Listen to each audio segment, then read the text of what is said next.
Video game promotes violence, ये मुद्दा कई बार उठता है, लेकिन हर बार यही साबित होता है कि रियल लाइफ क्राइम और वीडियो गेम्स का दूर दूर तक नाता नहीं होता। एटलीस्ट नॉर्मल और सेंसिबल लोगों की तो यही सच्चाई है। बट रियल लाइफ में कुछ ऐसे इक्का दुक्का केसेस भी देखने को मिले हैं जहां पर वीडियो गेम्स ही डायरेक्टली रियल लाइफ क्राइम के लिए दोषी थी। अब डेफिनेटली इनमें से कई सारे ऐसे क्रिमिनल्स भी थे जो मेंटली और सोशली इतने केपेबल नहीं थे और उन्होंने इन वीडियो गेम से नेगेटिव इंप्रेशंस दिए। एंड डेफिनेटली हम यहाँ पर किसी प्रकार के वीडियो गेम को बदनाम नहीं कर रहे हैं, न ही हम यहाँ पर इन क्राइम्स को कमिट करने वाले क्रिमिनल्स को ग्लोरीफाई करने की कोशिश कर रहे हैं। But just being a gamer, मैं आपके सामने कुछ फैक्ट्स को रखने की कोशिश कर रहा हूँ और आज की इस वीडियो में हम वीडियो गेम के द्वारा हुए टॉप 10 क्राइम्स के बारे में बात करने वाले हैं। तो फिर देर किस बात की। हे गाइस, मेरा नाम है पंकज सागर और आपका स्वागत है गेमों को हिंदी की एक और फ्रेश वीडियो में। Now without wasting any more time, let's get started.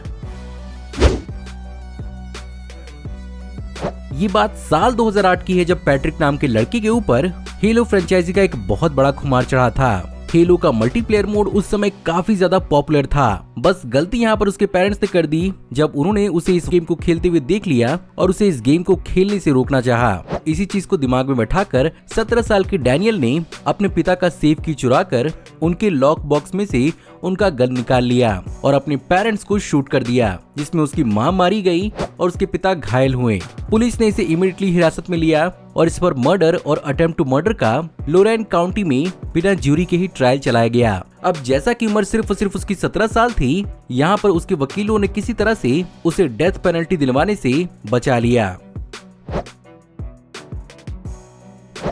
Call of duty की फ्रेंचाइजी टैक्टिकल कॉम्बैट में काफी ज्यादा डिटेल्ड होती है और जैसा कि मेजरली मिलिट्री बेस्ड गेम है, गोलीबारी तो इसमें बहुत ही कॉमन है। बट इसका एक बहुत ही बुरा असर एडम लांजा नाम की एक हाई स्कूल के बच्चे के ऊपर पड़ा, जो अमेरिका के कैनिकट के न्यू टाउन के सैंडी हुक एलिमेंट्री स्कूल में पढ़ता था और 14 दिसंबर 2012 को उसने कई सारे हथियारों का इस्तेमाल करके 20 फर्स्ट ग्रेडर बच्चों और 6 एडल्ट्स को मारा था। साथ ही साथ ये भी कहा जाता है कि वो अपने घर से अपनी मां को ही मार कर आया था और इन सब के अंत के बाद वो खुद को भी स्कूल में ही मारने वाला था। बाद में इस क्राइम के इंस्पिरेशन का जड़ बताया गया कॉल ऑफ ड्यूटी गेम को, जिसे वो घंटों घंटों खेला करता था और इस गेम में इतनी उसे महारत हासिल हो गई थी कि वो रियल लाइफ वेपन भी काफी टैक्टिकली यूज कर पा रहा था। फाइनली ये बात साबित हुई कि ये बच्चा मेंटली डिस्टर्ब था और उसे कई सारे मेंटल हेल्थ इश्यूज थे। लेकिन एक बच्चा ही नहीं बल्कि एक पूरा का पूरा 33 साल का वयस्क ही इस गेम को एक भयानक कारनामे के लिए इस्तेमाल किया था, जहां पर नॉर्वे का आंद्रेस बेहरिन ब्रेविक, जो एक एक्सट्रीमिस्ट ग्रुप का मेंबर था, उसने कॉल ऑफ ड्यूटी को अपना एक ट्रेनिंग ग्राउंड बनाया था, जिसके कारण इस गेम के थ्रू उसने अपनी एम की प्रैक्टिस की थी और साल 2011 में इसने 77 लोगों की जान ली थी, जिसमें इसने बॉम्ब्स और फायर आर्म दोनों का इस्तेमाल किया था। और माना जाता है कि वर्ल्ड वॉर 2 के बाद ये कोई इतना बड़ा वायलेंट रैम्पेज था जो नॉर्वे में देखा गया था। बावजूद इतनी सारी लोगों की जान लेने के इसे शुरुआत में सिर्फ और सिर्फ 21 साल की सजा मिली थी, लेकिन फाइनली साल 2012 में इस पर टेररिज्म का चार्ज लगाया गया। आप में से बहुत सारे लोगों ने अपने पेरेंट्स से कभी न कभी वीडियो गेम्स की डिमांड तो जरूर की होगी, बट बहुत बार होता है कि वेरियस रीजंस की वजह से पेरेंट्स आपकी उस डिमांड को पूरा नहीं कर पाते। बट 2013 में 14 साल के नीथन ब्रुक्स को ये चीज कुछ ज्यादा ही खटक गई और उसने एक रात अपने पेरेंट्स की .22 कैलिबर की स्मिथ एंड वेसन रिवॉल्वर उठा ली और रात को उनके सोते समय उसने अपने पेरेंट्स पर हमला किया। अच्छी बात यह रही कि उसके पेरेंट्स सरवाइव करते हैं और उसे 15 साल की उम्र में जेल भेजा जाता है और फिलहाल वो साल 2028 में छूटेगा। अब आपने ग्रैंड थेफ्ट ऑटो में हर प्रकार की सस्ती मस्ती तो जरूरी की होगी, क्योंकि ये गेम होता ही इसीलिए है कि आप अनअपोलोजेटिकली अपनी हर प्रकार की दिमाग की खुजली को मिटा पाए। बट जब इसी गेम को रियल लाइफ में कोई सीरियसली लेने लगे तो उसके भारी नतीजे भुगतने पड़ सकते हैं। और पूरी की पूरी ग्रैंड थेफ्ट ऑटो फ्रेंचाइजी इस प्रकार के कई सारे बिहाइंड द सीन क्राइम से भरी हुई है। एग्जाम्पल के रूप में सबसे पहले बात करते हैं डेविन मूर का, जो actually grand Theft Auto Vice city से इंस्पायर हुआ था और 7 जुलाई 2003 को जब उसे कार थेफ्ट के एक सस्पिशन में पकड़ा गया था, तब उसने ऑफिसर ऑर्नेल स्ट्रिकलैंड नाम की एक पुलिस ऑफिसर की गन को छीनकर उस पर 3 राउंड्स फायर किए थे, जिनमें से एक ऑफिसर ऑर्नेल के सर पर जाकर लगी थी और इसी प्रकार के कुछ हेडशॉट्स उसने 2 और ऑफिसर्स को दिए और पुलिस की गाड़ी को लेकर वो भाग गया और लगभग 4 घंटे बाद उसे मिसिसिपी में पकड़ा गया। फाइनली उसने इस बात को एक्सेप्ट किया कि वो grand Theft Auto Vice city से काफी ज्यादा इंस्पायर्ड हुआ था, जहां पर उसने ये भी कहा था कि life is a video game, you got to die some time. Devin Moore के लॉयर्स ने Grand Theft Auto Vice City को दोष देते हुए उसे एक मेंटल पेशेंट भी साबित करने की पूरी कोशिश की, बट अमेरिकन लॉ ने उसे 9 अक्टूबर 2005 को डेथ सेंटेंस दिया था, जिसे वो अब तक झेल रहा है और अब भी उसकी मौत की डेट आनी बाकी है।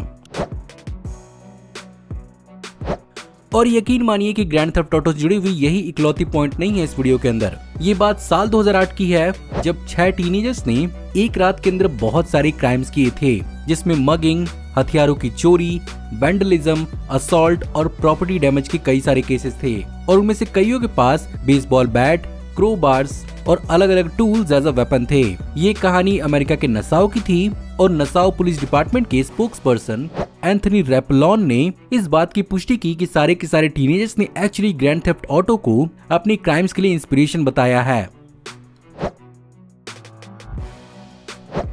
आज की modern first person shooter games का पापा डूम को ही माना जाता है, जिसका क्रेज 90 के जमाने में तो बहुत ज्यादा था। ऐसे में एक ऐसा ही खुमार 16 साल के इवन रैमजी पर भी चढ़ा था, जो अलास्का का एक स्टूडेंट था और फरवरी 1997 को उसने अपने हाई स्कूल के अंदर एक स्टूडेंट और अपने टीचर के सामने शॉटगन से हमला किया था, जहां पर एक्चुअली उन दोनों की मौत हो गई। पकड़े जाने के तुरंत बाद उसने इस बात को कन्फेस किया कि उसे ऐसा लगा था कि कोई उससे मरेगा नहीं, बल्कि गोली खाने के बाद वो तुरंत उठ के फिर खड़े हो जाएंगे। फाइनल इन्वेस्टिगेशन में पता चला कि यहाँ पर एविन स्कूल से आने के बाद घंटों घंटों तक डूम गेम खेला करता था और उसने अपने बुली से बदला लेने के लिए इस तरह के कदम को उठाया था। लेकिन वहीं पर अमेरिकन लॉ ने उसे इस काम के लिए 210 साल तक की जेल में रहने की सजा सुनाई है और वो अब तक अपनी सजा काट रहा है। रॉकस्टार द्वारा बनाया हुआ मैनहंट गेम दुनिया के one of the most violent games में से एक माना जाता है, जिसके कारण ऑफ कोर्स इसका असर भी बहुत ही ज्यादा बदतर होगा और ऐसा ही माना जाता है कि इसका असर देखने को मिला था सितंबर 2004 में, जब एक 17 साल के लड़के को अपने दोस्त को बुरी तरह से पीट कर मारने के जुर्म में पकड़ा गया था और इन्वेस्टिगेट करने पर पता चला कि इस लड़के को एक्चुअली मैनहंट गेम काफी पसंद थी, जिसे उसके पेरेंट्स ने खुद ही कंफर्म किया था और इसी केस की वजह से ऑफ कोर्स मैनहंट गेम की काफी बदनामी भी हुई थी। फाइनली इस लड़के के डिफेंस ने इस बात को क्लेम किया कि इस लड़के ने एक्चुअली गैंग वायलेंस में अपने बचाव के लिए ऐसा काम किया था और यहाँ पर उसके शरीर पर भी कई सारे घावों को नोटिस किया गया था, बट फिर भी ये चीज एक्सप्लेन कोई नहीं कर पाया कि उसने अपने दोस्त को ही क्यों मारा। ये कहानी एक और सनकी की है जिसने ग्रैंड थेफ्ट ऑटो को काफी ज्यादा सीरियसली लिया था और ये पागल था जैकरी बर्जेस, जिसने एक्चुअली ग्रैंड थेफ्ट ऑटो से इंस्पिरेशन लेते हुए एक पार्क्ड ट्रक जिसमें ऑलरेडी एक फीमेल पैसेंजर बैठी हुई थी उसमें घुसकर उसे टेक ओवर किया और उस फीमेल पैसेंजर को उसमें बैठे रहने के लिए उसे फोर्स किया और यहाँ पर इसने इस ट्रक को 9 गाड़ियों से ले जाकर भिड़ा दिया, जिसके कारण यहाँ पर उस पर 9 counts of hit and run के चार्जेस लगे और उसे तुरंत अरेस्ट भी कर लिया गया। बट जैसा कि कोई खास जान माल का खतरा नहीं हुआ था, उसे जल्द ही बेल भी मिल गई, बट एक सबक और सीख के साथ कि GTA रियल लाइफ नहीं है। अब चलिए दुनिया जहान के बारे में तो बात कर ली, अब चलिए बात करते हैं इंडिया के बारे में। और जैसा कि रिसेंट टाइम्स के अंदर इंडिया में मोबाइल गेमिंग का खुमार PUBG ने ही बहुत ऊपर किया है, बट इसका एक नेगेटिव साइड भी देखने को बहुत बार मिला है, जिनमें से अगर एक की बात की जाए तो ये कहानी राजस्थान की है, जहां पर नवंबर 2020 में एक 13 साल के माइनर को अक्यूज किया गया था एक 17 साल के लड़के को स्टोन से पीट कर मारने के लिए। क्यों? क्योंकि उसने उसे PUBG खेलने के लिए अपना फोन नहीं दिया था।